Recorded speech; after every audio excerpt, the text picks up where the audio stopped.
Hi guys, it's Wade McMaster here. Just another quick little video for you today.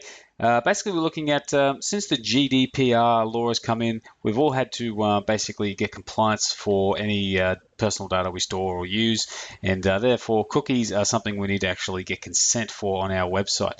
Now, before I get into this video, I'm not a solicitor or lawyer, so I'm telling you, do not use this as a legal guide to making your GDPR website compliant.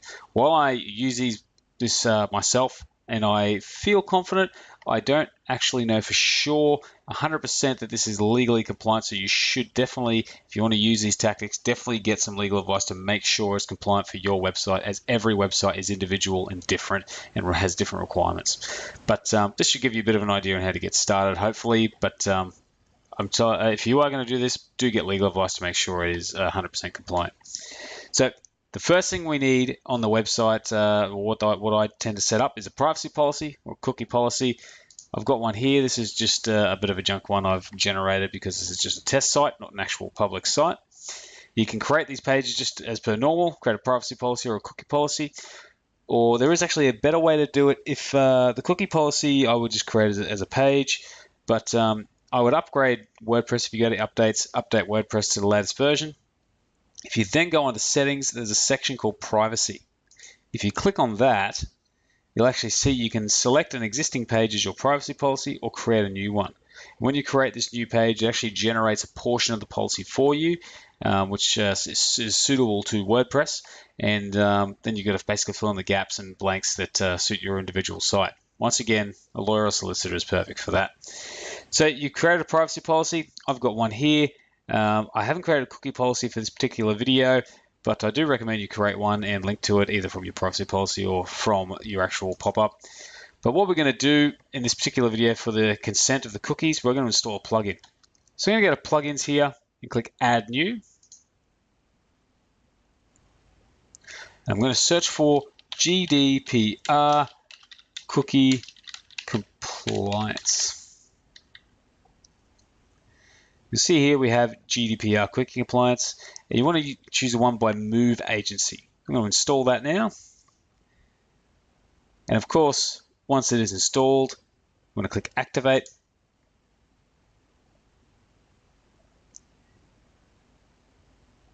And if we go down to Settings, under GDPR cookie, we have some options.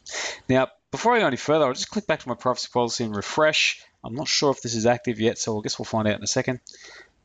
But you can see, yes, we've got a pop-up now. We're using cookies to give you the best experience on our website.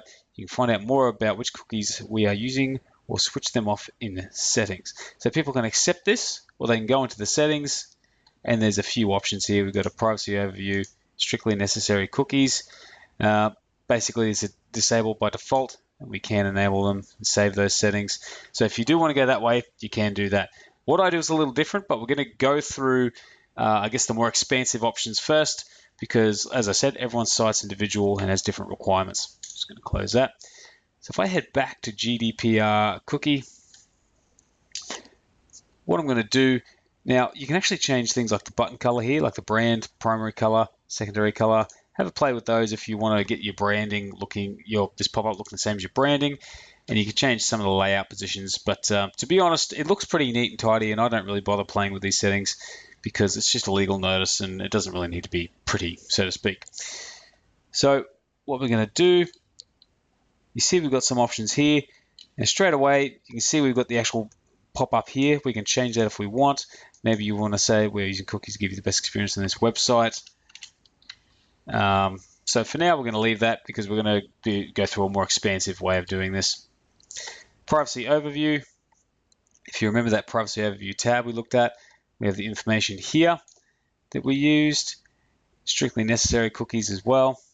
Now this is where things start to get interesting because you can actually choose to have these optional, or you can have them always enabled so the user cannot disable it, or you can always enabled and have the content hidden from the user. So basically you've got a few options there as to whether you want to turn those on or off, and customize it to what you think is best. And obviously you've got the tab content warning message, which was already on there. Now this is where things are really good for people who have individualized basically plugins or cookies on their website. If you go to third-party cookies, you can turn this one on and actually explain what cookies you have here. So for example, Google Analytics, and then you can actually paste code into this section. So that way, if you say Google Analytics, you have your tracking code, you would paste it here.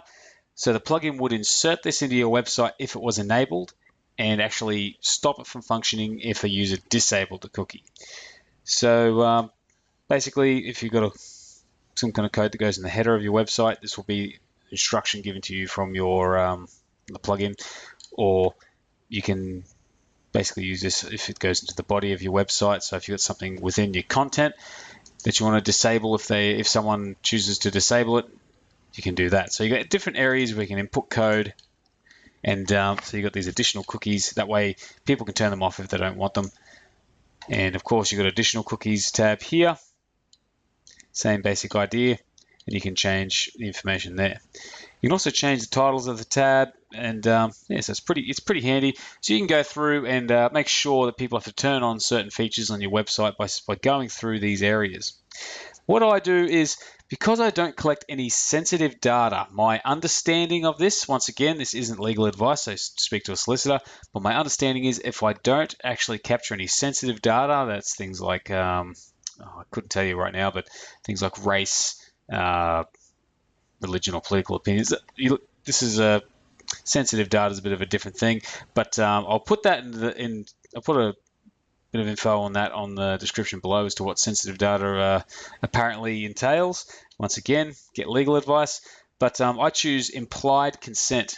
So basically what I'm doing is when someone arrives on the website, I say we are using cookies to give you the best experience on this website, and I actually change this to by continuing to use this website, you agree to the use of our cookies. And this is implied consent because basically we're not capturing any sensitive data. So what I'm choosing to do is have implied consent.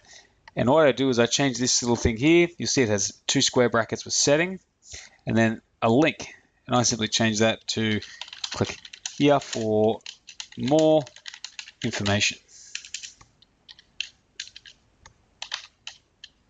So now if I save this, once again, we've got our different areas we can change colors, that sort of thing. This time if I refresh the page, okay, because I've actually accepted it, it's not going to show up. So I'm actually going to open up a different browser and open up this exact same link.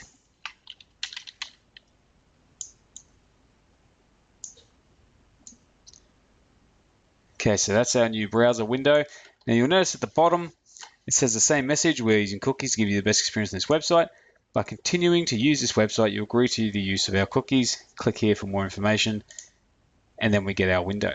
So now if I switch back to my settings and go back into here, what I'm going to do is I'm going to go to strictly necessary cookies. And I'm actually going to click on always enabled content hidden from the user. So that way these necessary cookies are always enabled because I've given implied consent. I'm going to head back now. I'm going to save these changes first.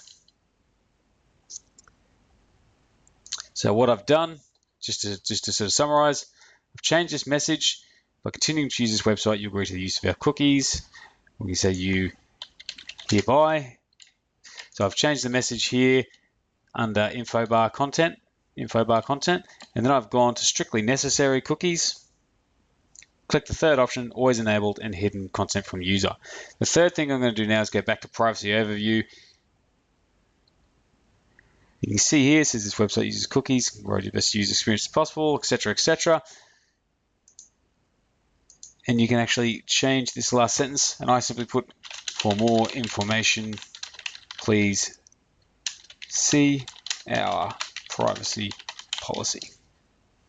Once again, it's probably best to get legal advice before doing any of this, because you want to make sure you don't want to get hit with those whopping fines. From here, I create a link, type in privacy policy, and now I have a link to my privacy policy. So save that. And that's it. So the three things you want to do, you want to change the info bar content as we looked at, go to strictly necessary cookies, choose always enabled and content hidden from user, and then under privacy overview, you also want to change that last sentence to point to the privacy policy, or you can actually add cookie policy as well. So now if I go back to the other browser and refresh, you now see we have that original message. We're using cookies. By continuing to use this website, here I agree to the use of our cookies. Click here for more information. Privacy overview, the first note, and then for more information, please see our privacy policy. And that is where, of course, they click on the privacy policy and all of the information about your privacy policy and how you use data should be in there. So that way, because you're not collecting any sensitive information, the way I approach it, if I'm not collecting sensitive information, is to simply get implied consent that way and send them to my privacy policies.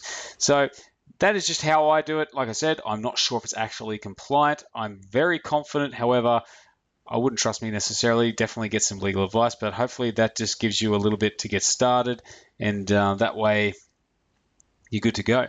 And just remember too, anything you have on your website, every website's individual. Every time you think you're collecting any kind of information, you need to actually address to find out whether you can use implied consent, or even if you want to actually set up a proper tick box that they can opt in and go the full explicit consent. So that way, if someone's signing up for an email list and they're giving you personal information, then obviously you do want to have that tick box and that sort of thing in there to make sure that they're explicitly allowing you to use that information. So I hope you enjoyed the video, and yeah, hopefully that helps you get across this whole situation. So if you do want to set this up, get it checked out by a GDPR compliance mob, it's a good way to move forward. Otherwise, I'll talk to you again next time. See you later.